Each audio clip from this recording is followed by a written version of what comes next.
Gustavo, encantado de volverte a recibir. Muchas gracias, Jorge. Un placer, como siempre, estar con vos. Muchísimas gracias, más bien. Es un honor para mí. Hablemos un poco de toda esta problemática que se ha presentado. Una falta de negociación del gobierno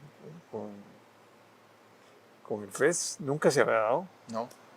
Siempre el gobierno había buscado una alternativa. O sea, había una negociación. Este gobierno, no es mi problema, yo le puedo dar el 1% y ustedes quieren el 4 y pico por ciento, vayan al Congreso. Como si el Congreso le tocara tomar una decisión de ese aspecto. Sí, desde el punto de vista político, Jorge, el problema acá central es que normalmente, primero, como bien lo indicas, es la primera vez en la historia que un gobierno permite o traslada el problema en última instancia a la Asamblea Legislativa. ¿Qué gobierno, desde el punto de vista político, que quiere controlar el presupuesto de la República, le va a permitir a otro poder que decida sobre este tema? Ninguno. No hay en la historia, yo diría que de ningún, aquí en Costa Rica nunca, porque los gobiernos precisamente quieren tener el control de las finanzas, del presupuesto. Bien, si yo tengo un proyecto para hacer una carretera, no le voy a decir, ustedes, ¿cuál carretera creen que es la más conveniente? Exactamente. Eso no sucede. O sea, ¿cuáles los puentes que hay que hacer? Eso no sucede, y entonces no solamente es la primera vez en la historia que esto sucede, sino que además es muy extraño que suceda en el sentido de que el gobierno está cediendo una capacidad, una potestad que le resulta propia a otro poder de la República para que decida en condiciones en las que sabe que cualquier decisión que se tome no era la decisión que el gobierno quería. Entonces es muy extraño. Y en tercer lugar... O tal vez puede ser que lo quiera quemar a la Asamblea Legislativa. Bueno, ahorita lo vemos porque me parece que esa es parte de la estrategia. Porque lo otro es que pareciera que esa es la estrategia de nuevo que el gobierno ha seguido. ¿Qué pasó en noviembre del 2023? El gobierno llega, presenta 5 proyectos de ley, hace toda una puesta en escena, no sé si te acordás, toldos, invitación a la prensa, invitación a la seguridad pública, tuvo que ir a pedirle perdón a los policías y todo el asunto, pero el gobierno llegó y presentó 5 proyectos de ley para el tema de seguridad. Cuando la Asamblea Legislativa los recibe, se da cuenta que ninguno de los proyectos sirve. Como pasa normalmente, alguien presenta un proyecto y puede ser que el proyecto venga medio maltrecho. Estos proyectos no servían, la Asamblea Legislativa se lo dice al gobierno, por lo tanto, era necesario pasar por un proceso de mejora de esos proyectos, pero el gobierno, en lugar de que los mejoren, los retira. Bueno, y le dice a la Asamblea, no, encárguense ustedes de la seguridad del país. Sobre sus hombros pesa la seguridad de este país, ya no sobre el gobierno. Y los muertos van a ser por la Asamblea Legislativa. Y además es un proceso... Y la seguridad en la Asamblea Legislativa. La Asamblea Legislativa lo acorralan, o sea, no tiene por qué. Además, un proyecto de ley que tiene que ser discutido entre varias fracciones va a durar un tiempo, es que es lógico. Entonces, sí. Decisiones que se tienen que tomar de emergencia sobre el tema de seguridad, ya el gobierno no las toma. Es más, la diputada jefa de fracción de gobierno le dice a la presidenta, de la Comisión de Narcotráfico y Seguridad, que sobre sus hombros recaerá la responsabilidad de la seguridad de este país. No, perdóneme, la elección del pueblo de Costa Rica recayó sobre el presidente de la República y sobre la Asamblea Legislativa para que legisle, no para que trabaje en la ejecución de política pública. La ejecución de política pública sobre seguridad es del gobierno. Claro. No se puede quitar esa responsabilidad. Entonces es una lógica media torcida, porque lo que uno ve es que es como una estrategia. Les mando la seguridad para yo no tener que decir nada, y ahora les mando el FES, el Fondo Especial para la Educación Superior, para que se arreglen ellos y yo no tenga que ver con ese asunto. Entonces ya uno lo ve como que el asunto es quitarse responsabilidades. Por primera vez en la historia del país, ningún gobierno... O decirle a las universidades, la pelota está en el otro lado. Bueno, eso es parte del engaño. Y eso es una... Decírselo a la población, vea, yo no tengo nada que ver con eso, lo tiene que ver la Asamblea. Y la población... Y si recortan de otro programa del gobierno, bueno, eso fue la Asamblea Legislativa. Bueno, esa es la segunda parte que a mí me parece que es importante desde el punto de vista político. Ahorita vemos el procedimental, que es todo un tema. Desde el punto de vista político, si el gobierno traslada la discusión del Fondo Especial de la Educación Superior a la Asamblea Legislativa, muy extraño, Jorge, porque vos lo sabés perfectamente, y las personas que nos están viendo también, que la potestad del control presupuestario, que ya lo vimos, es del gobierno, no le pertenece a la Asamblea Legislativa. La Asamblea Legislativa aprueba o imprueba presupuestos, no negocia presupuestos. Si no pone las dos personas. Es que no podría, porque la Asamblea Legislativa por No constitución no es la que elabora el presupuesto de la República. El que lo elabora es el Poder Ejecutivo. Entonces, muy extraño, porque entonces el Poder Ejecutivo le manda un presupuesto amarrado a la Asamblea Legislativa y le dice, ahora negocie. Pero ¿de dónde negocio? Si no tengo, ¿cómo? Usted me mandó una camisa de fuerza, primer engaño. Segundo engaño, resulta que esa camisa de fuerza ya viene disminuida en educación. Entonces el gobierno ha salido con el discurso de que si le da a las universidades les tiene que quitar a primaria y secundaria. No, ya eso lo hizo el gobierno. Ya el gobierno presentó el presupuesto de educación pública más bajo de la historia de los últimos 10, 13 años. Entonces, en media crisis. En media crisis de educación. Entonces, ¿cómo dice que es la Asamblea Legislativa la culpable o las universidades las culpables de que si crece el presupuesto lo hacen a costa de si ya él redujo ese otro? Entonces, claro, muy bonito, te mando un zapato socadísimo, un zapato donde no te puedes mover, pero además te lo mando en una talla más pequeña, después te digo, es culpa suya si ese zapato no le queda. Y evidentemente ya te lo mandé recortado. Entonces, no se vale, y esa parte política me parece que es necesario hacerla notar. Sobre la discusión de si las universidades merecen más plata, menos plata, si viven en lujo, si tienen... Esa es otra discusión que estamos de acuerdo, hay que tenerla. Yo, el primero. Hay que tenerla. ¿Que hay gente que se gana muchos millones? Sí. Sí, y hay que recortarlos. Hay que recortar. Y hay que recortarlos. Estamos completamente de acuerdo. Hay un ajuste que hay que hacer. Claro, pero cuando uno se da cuenta de que más del 80%, el 85% del profesorado, creo que es un poquito más, 86, 87, de los profesores y profesoras de las universidades son personal interino.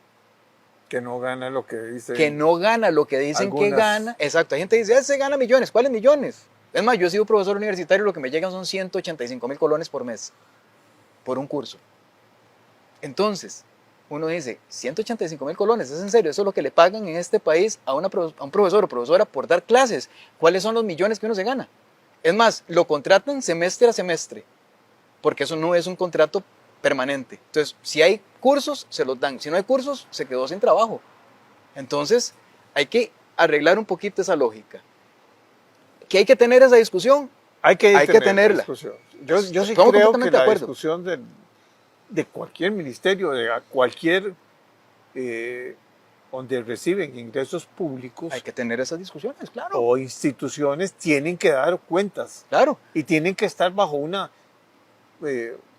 valoración continua. Bueno, para verlo en términos reales, esta ministra se gana el 100% del salario que se han ganado todos sus antecesores. O sea, esta ministra se ha ganado en 2 años, un poquito más. Lo que se ganaba en 4 años. Lo que se ganó en 4 años el otro. ¿Y esta ministra no ha presentado plan? No, pero el año entrante lo presenta, ¿ya cuándo va a salir? Y en mayo, cuando ya tiene 3 meses aproximadamente de estar en clases las personas. ¿Y a qué sería?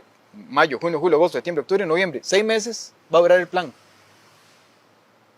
O sea, esa es la seriedad con la que nos tomamos esto. El gobierno dice que es irrelevante el voto de censura que le han dado a una persona que en 30 años antes no había recibido ningún ministro o ministra un voto de censura. Lo recibe esta ministra y ahí está.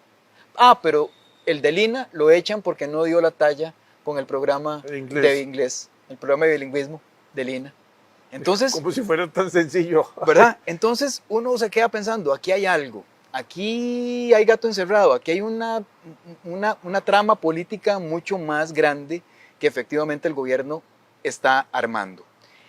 Y la otra cosa, Jorge, que me parece fundamental, es que tan no había pasado en la historia el tema de que se le delegara a la Asamblea Legislativa algo que no es de su naturaleza, como el negociar un presupuesto, que no existe ninguna parte, además, reto a cualquier persona, este programa se llama Reto Siglo XXI, reto a cualquier persona que me diga dónde está el proceso o la forma o el reglamento para que la Asamblea Legislativa negocie, determine el presupuesto de las universidades. No existe. Entonces, el gobierno le manda esto a la Asamblea Legislativa sabiendo que no existe forma mediante la cual esté estructurado cómo atender el presupuesto de las universidades.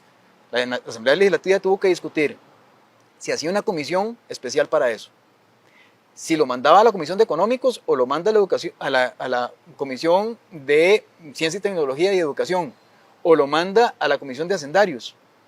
Al final se quedó con hacendarios, pero es que no hay ninguna parte en donde dice si va a una comisión especial o a las comisiones ya existentes, o si va a plenario de una vez. El gobierno entregó y si te vi ni me acuerdo, como dicen en nuestro pueblo. Entonces, eso es una irresponsabilidad. Y creyó que con eso cumplía el deber. Claro. Y le pasó la presión absolutamente a la Asamblea Legislativa, y ojalá que la Asamblea Legislativa no entre así tan fácil, pero está metida. Quiéralo o no, ya está. Está metida. Ya está, igual con el tema de seguridad. Quiéralo o no, ya le endosaron el tema de seguridad y ya hay gente que dice a la Asamblea Legislativa no ha hecho nada y el mismo presidente de ustedes no ha hecho nada. Claro, no ha hecho nada la Asamblea Legislativa. ¿Y el gobierno? Si el gobierno es el que tiene que tener los expertos y buscar un consenso, un acuerdo con los mejores. Con los mejores. Así es. Y llegar al Congreso con ya un proyecto muy bien elaborado. Bueno. Que no tenga... que cuando va a entrar al Congreso, que lo primero que hacen es que lo mandan a estudio. Claro, la comisión, para que lo vea. La comisión, para que lo vea. La parte técnica, que es lo más importante. Y resulta que lo devuelven porque no cumple con varios requisitos mínimos. Si esto hubiera venido acompañado de una propuesta de cómo atender la negociación del FES, uno dice, bueno, el gobierno algo hizo, pero no, le pasa nada más la papa caliente. Si uno dijera, bueno, el gobierno además de decirle una sugerencia de cuál es el proceso que se ha seguido, por ejemplo, en el Ejecutivo, y se lo manda a la Asamblea Legislativa, y le dice, tienen que tener 5 sesiones de negociación con los rectores, o les sugiero mediante mociones o mediante un proyecto de ley bien planteado, un decreto de ley bien planteado, diciéndole, bueno, señores, les pasamos este trabajo a ustedes, pero les sugerimos, además de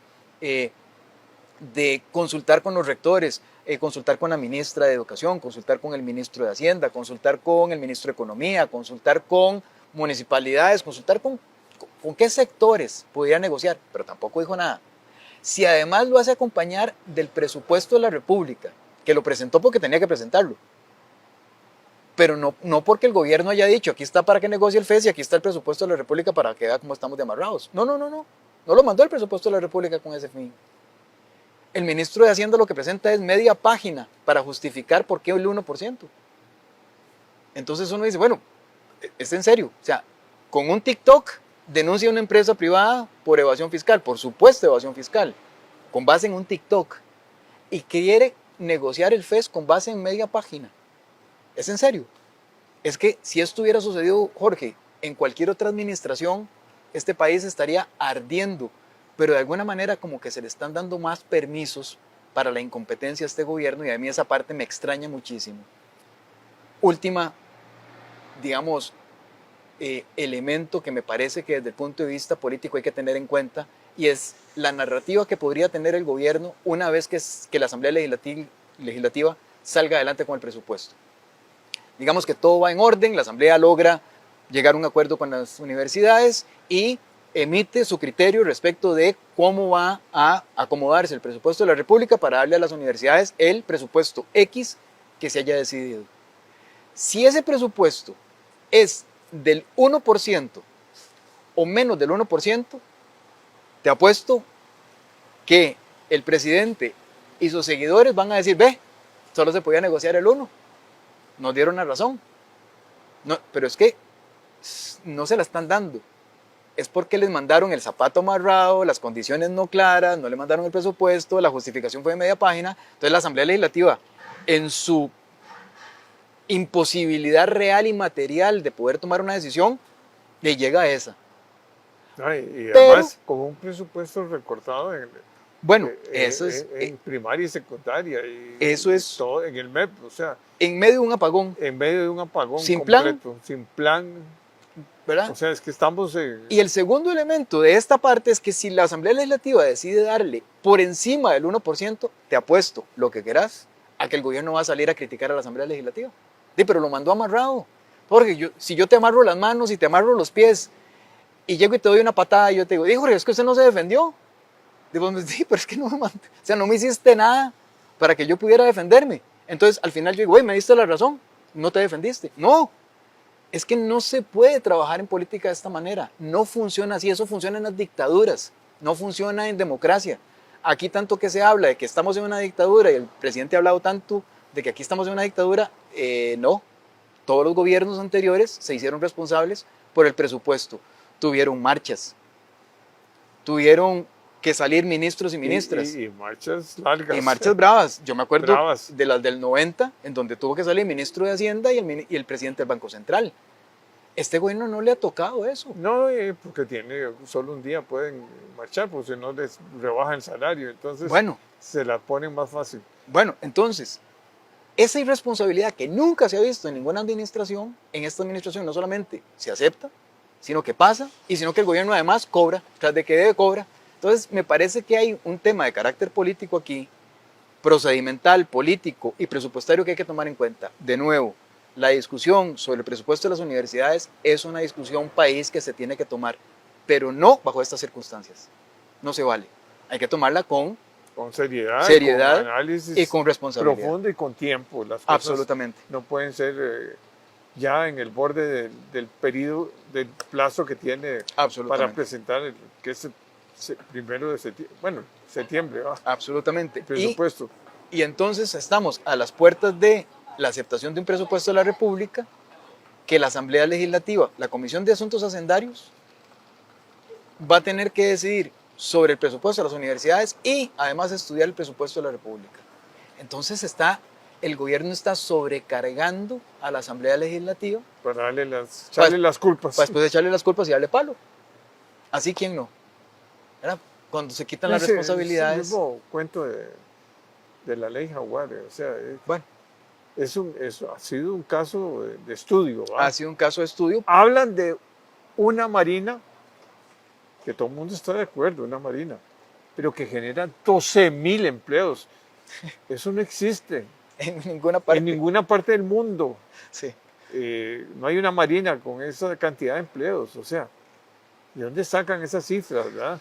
Y que ¿eso qué significa? Que va a haber grandes, bueno, entre la marina y los cruceros. Los cruceros están llegando a Limón. Sí, sí. Pero jamás el crucero llega y baja, se quedan un día se quedan, porque la verdad es que pernotan siempre en el barco. ¿va? Y, bueno, que las oportunidades de mejora del empleo en Limón y bajar la violencia y bajar todos los problemas de Limón está en una marina y en una... No.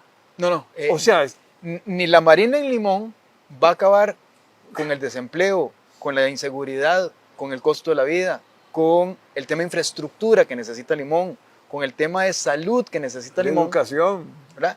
Ni Ciudad Gobierno es la pomada canaria para solucionar este país y llevarnos al siglo XXII con una Costa Rica diferente. ¿En qué va a ayudar más o menos que haya donde o no trabajar con una Ciudad Gobierno? Porque vos lo sabes mejor que yo.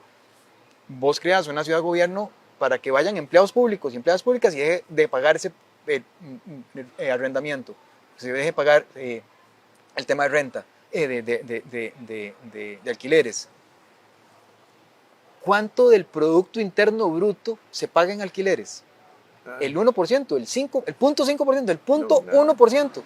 No es tan relevante. No es relevante. Y ni va a reactivar la economía tampoco. Bueno, pero entonces, no hay reactivación económica, no hay atención al desempleo en Costa Rica, Quisiera ver las cifras, dónde es que está realmente, porque hay gente que dice, es que disminuyó el empleo. ¿Dónde? ¿Dónde? O sea, Que le pregunten a los cafetaleros, a los agricultores, bueno, que le pregunten a los industriales aquí, nacionales. ¿qué es lo que están diciendo precisamente el sector privado costarricense? Por favor, gobierno, no desatienda la educación. Es lo que nos ha hecho diferentes de todos los países en América Latina y en el mundo. Costa Rica ha tenido toda la vida un bono beneficioso de la educación y la salud, y eso es lo que ha hecho que Costa Rica se vengan las grandes transnacionales, que las mismas empresas locales se puedan desarrollar, y hemos sido diferentes por eso. Pero si empezamos a recortarle presupuesto a la educación, le acaban de recortar 12.000 millones de colones a la educación en los colegios técnicos, en los colegios científicos, que son los colegios públicos que ingresan a las universidades. Que más ingresan a las universidades. Claro, pues son Entonces, los primeros, o sea. ¿verdad? Entonces uno se queda pensando. Es un programa que tienen las universidades públicas, porque son las universidades Claro. públicas las que manejan ese Bueno, ese programa. es otro tema, que la gente dice, es que cuando llegan a las universidades tienen que arreglar los problemas de la educación que pasaron. Sí, Sí. sí, ya cuando uno recibe estudiantes de universidad que no saben redactar, que no tienen comprensión de lectura, que no saben matemática, que no saben otro idioma tampoco. Entonces, le dicen, es que las universidades no dan más lecciones de STEM. ¿Con qué van a dar más lecciones de STEM si llegan mal en matemática, mal en redacción, mal en comprensión de lectura? O sea, ven un problema matemático y no saben de qué se les está hablando. Van a estudiar con eso STEM. ¿Qué hacen las universidades entonces dando más STEM? Si el problema está antes, no tenemos plan, tenemos una ministra que gana el doble de los anteriores, tenemos una ministra que tiene un voto de censura, que no ha hecho nada por la educación costarricense, que le recorta la educación costarricense, y quieren que las universidades entonces tengan menos plata. Y que el Consejo Superior de Educación están renunciando también. Bueno, Llevan nunca había 12 pasado. ministros. Nunca había pasado en la historia de este país semejante cosa. No por eso, pero yo lo que creo es que el gobierno tiene que hacer como un compás de espera.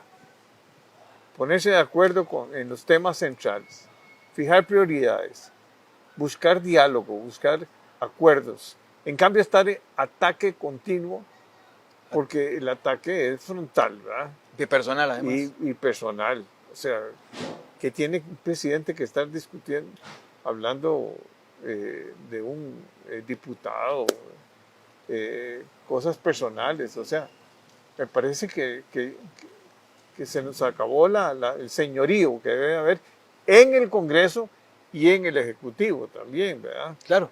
Y eso pasa. Y además hay que ver qué va a pasar con el Tribunal Supremo de Elecciones, qué va a pasar con la Contralora, porque a la Contralora la tienen crucificada totalmente, ¿verdad? Sí, de repente la Contralora es como el poder detrás de todo, ¿verdad? Es como rarísimo. Sí, sí. Porque uno dice, sí, los presidentes y la presidenta Chinchillas, los presidentes anteriores y la presidenta Chinchillas se han quejado de la Contraloría, pero nunca han dicho como que no los ha dejado gobernar. Hay gente que dice, es que no pudieron hacer. Óscar Arias sacó la 27, sacó el Estadio Nacional y pasó un TLC. Sí. Y es la misma Contralora. Laura Chinchilla pasó el Posepaz y los reto para que vayan a ver cuál es el gobierno que más ha invertido en infraestructura a nivel nacional. Y lo hizo con la misma Contralora. Luis Guillermo Solís logró pasar los puentes, bien o mal, el puente de La Platina, ¿verdad? El Alfredo González Flores, el famoso puente de La Platina, logró pasar el Yolanda Oriamuno, que es el puente de Heredia, logró pasar el procesal laboral. Se quejó de la Contraloría, sí, pero no pudo gobernar en esos 3 elementos por la Contraloría, ¿no?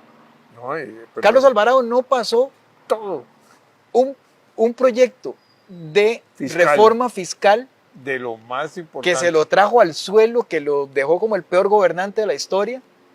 Tanto que lo borró el electorado. Tanto que se lo cobran electoralmente y borran al PAC prácticamente, de un proyecto que nadie había logrado pasar en 30 años. Yo no estoy diciendo que el gobierno haya sido un buen gobierno, pero la Contraloría le paró el proyecto de reforma fiscal. Hubo una negociación continua.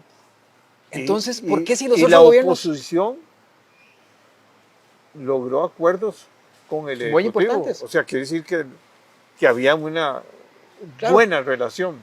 Entonces, con la misma Sala Constitucional, con la misma Contraloría General de la República, todos lograron hacer algo y este gobierno, ¿cuál proyecto realmente grande en infraestructura ha logrado hacer?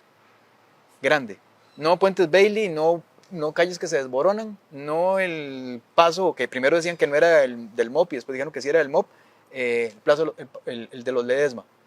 ¿Qué han hecho en el tren? ¿Qué han hecho en movilidad urbana? ¿Qué han hecho en salud?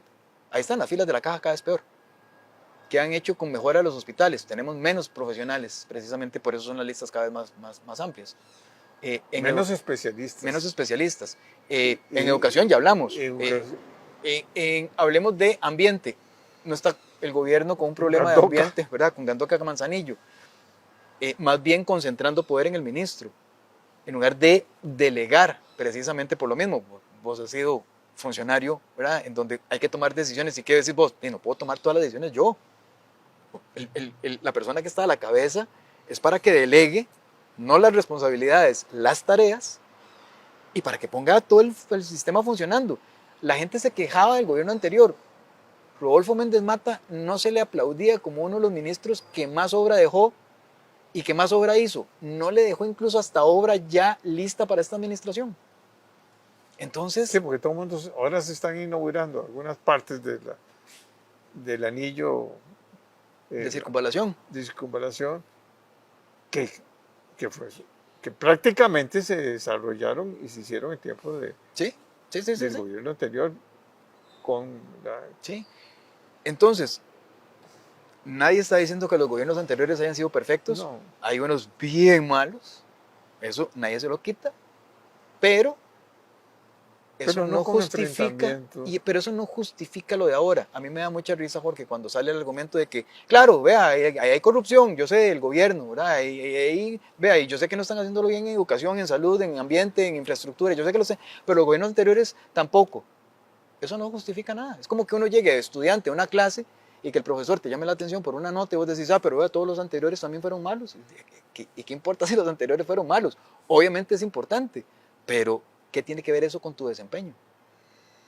Entonces, es un gobierno que efectivamente yo creo que estamos pasando por una época muy difícil, que de alguna manera la población está sedada o con un, digamos,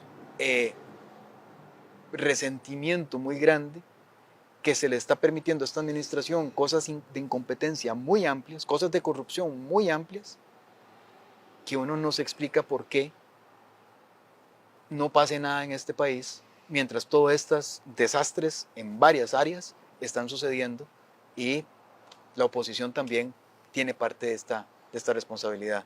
No se han convertido los problemas serios de este país en problemas políticos de fondo que le hayan parado realmente el trabajo al gobierno.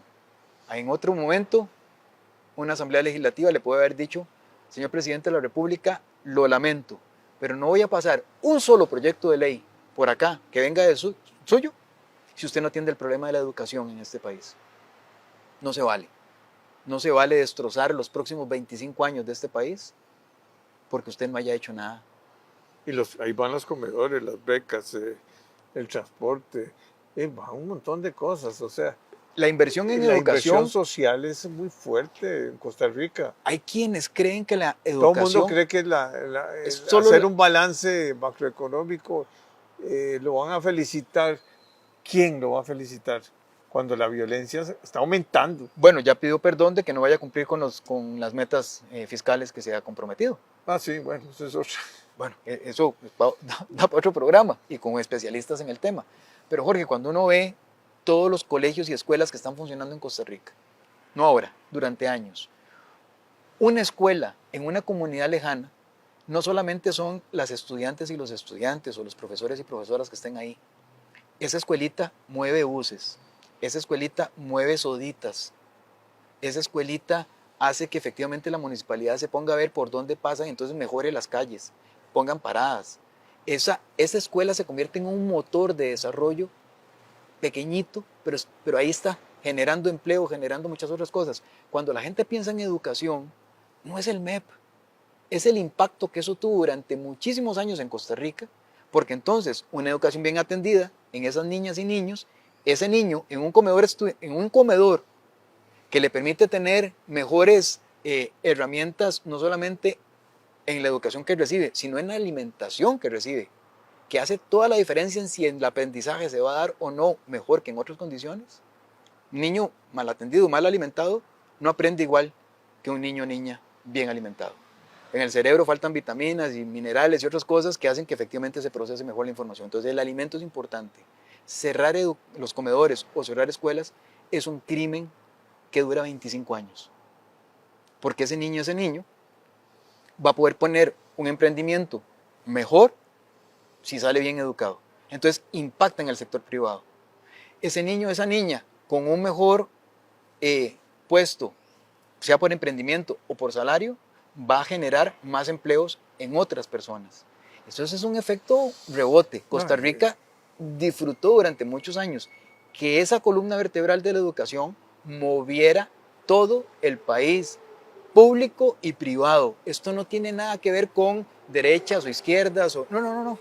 Esto es un modelo que funcionó y que en Costa Rica ha funcionado perfectamente. ¿Por qué vienen las grandes transnacionales a establecerse aquí? Porque la educación había sido en Costa Rica muy fuerte. ¿Que estaba mal? Estaba mal, pero no hay que desatenderla. Un pueblo educado y sano es un pueblo que va a caminar es el mayor activo. Es el mayor activo. La movilidad social depende de la educación. Absolutamente.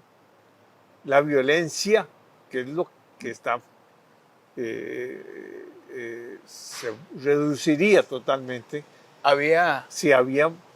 si los muchachos están en el colegio, están en las escuelas, están en las universidades. Bueno, un expresidente de la República, no voy a decir quién, porque aquí depende de quién diga las cosas, se ve mal o bueno, no lo voy a dejar ahí para que la gente vea el argumento.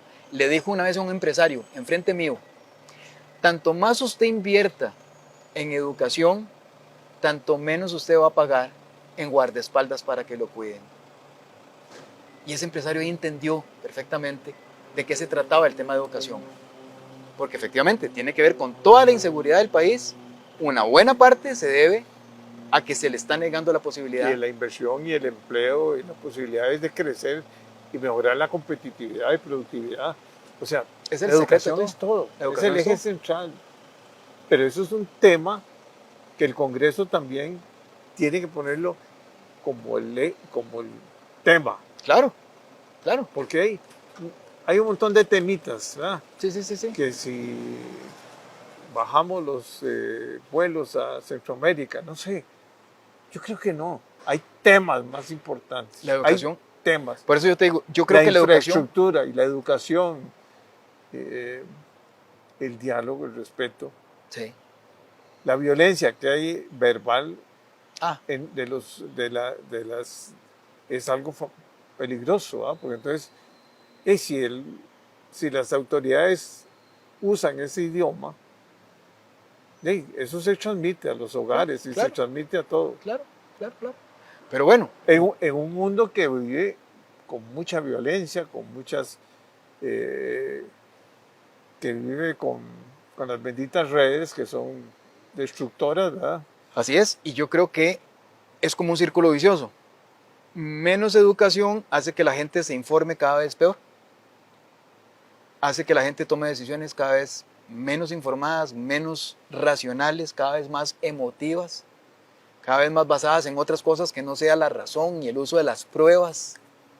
Y entonces se convierte en un círculo vicioso. ¿Por qué? Porque, no lo digo yo, a nivel mundial, los dictadores y las dictaduras lo que buscan es tener a los pueblos con menos educación para que sean pueblos más sumisos. Entonces, cuidado, porque una menor inversión en educación en Costa Rica nos puede llevar por un muy mal camino. No, se vio ahí un acto extraño en Limón, después de una reunión, habían balazos al aire libre, la gente corriendo, o sea, todo está pasando.